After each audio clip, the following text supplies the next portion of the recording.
दुर्गा सप्तशती 10वां अध्याय। ध्यान।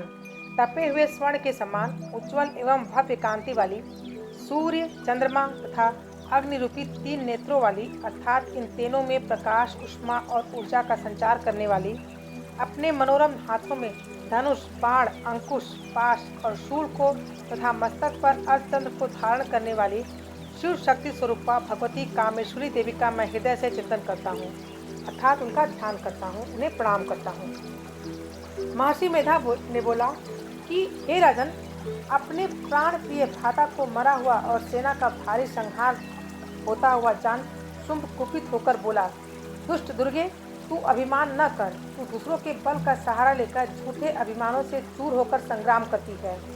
देवी बोली, अरे दुष्ट, इस संसार में मैं अकेली हूँ, मेरे अलावा दूसरा कौन है?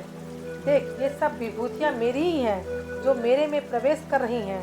तत्पश्चात ब्रह्माणी आदि सभी देवियाँ अंबिका देवी के शरीर में लीन हो गई और केवल अंबिका शेष रह गई।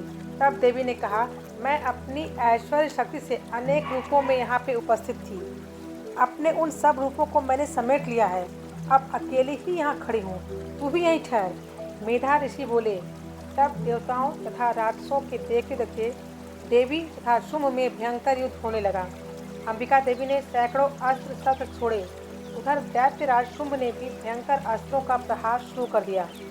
देवी द्वारा छोड़े सैकड़ों अस्त्रों को दैत्य ने अपने अस्त्रों के द्वारा काट डाला। इसी प्रकार दैत्य ने जो अस्त्र छोड़े, देवी ने अपनी हुंकार के द्वारा ही उन्हें नष्ट कर दिया। यह देख दैत्य ने सैकड़ों बाणों से देवी को ढक दिया। इस पर क्रोधित होकर देवी ने उसके धनुष को ही अपने बाणों से नष्ट कर दिया। धनुष के कटते ही शुंभ ने शक्ति से प्रहार किया तो देवी ने अपने चक्र से शक्ति को भी नष्ट कर दिया। तदनंतर शुंभ ने देवी पर सूर्य के सदृश चमकती हुई तलवारों से प्रहार किया। चंडिका ने अपने तीक्ष्ण बाणों से उसकी ढाल तलवार को काट डाला। जब शुंभ के घोड़े और सारथी मारे गए तथा धनुष टूट गया तो वह भयंकर मुग्दर लेकर अंबिका को मारने के लिए दौड़ा। देवी ने उस मुग्दर को भी अपने तेज बाणों से काट दिया। इस पर क्रोध से भरे असुर ने बड़े वेग से देवी के वक्षस्थल में मुक्के से प्रहार किया। देवी ने भी उसके वक्षस्थल में एक घूंसा मारा। घूंसा खाकर शुंभ रणभूमि में गिर पड़ा, पर तत्काल ही खड़ा हो गया। फिर उसने उछलकर देवी को पकड़ आकाश में ले आकर चंडिका के साथ संग्राम किया। उस घोर संग्राम को देखकर समस्त सिद्ध और मुनि आश्चर्यचकित हो गए। इस प्रकार अंबिका के साथ असुर का युद्ध बहुत समय तक हुआ। फिर देवी ने उसे ऊपर को उठाकर गिराया और पृथ्वी पर पटक दिया। तदनंतर वह असुर चंडिका को बड़ी तेजी से घुसा मारने के लिए दौड़ा। उसको अपनी ओर आते देख देवी ने शूल से उसकी छाती को छेद कर उसे पृथ्वी पर गिरा दिया। वह देवी के शूल से घायल होकर मर गया। उसके पृथ्वी पर गिरने से समुद्र, द्वीप, पहाड़ तथा संपूर्ण पृथ्वी कांप उठी। उस दुष्ट असुर के मरते ही सारा विश्व प्रसन्न हो गया और आकाश निर्मल हो गया।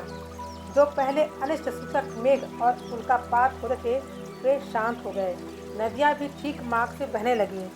उसके मरते ही समस्त देवतागण बड़े प्रसन्न हुए और गंधर्व सुंदर गान करने लगे तथा बाजे बजाने लगे और अप्सराएं नृत्य करने लगी।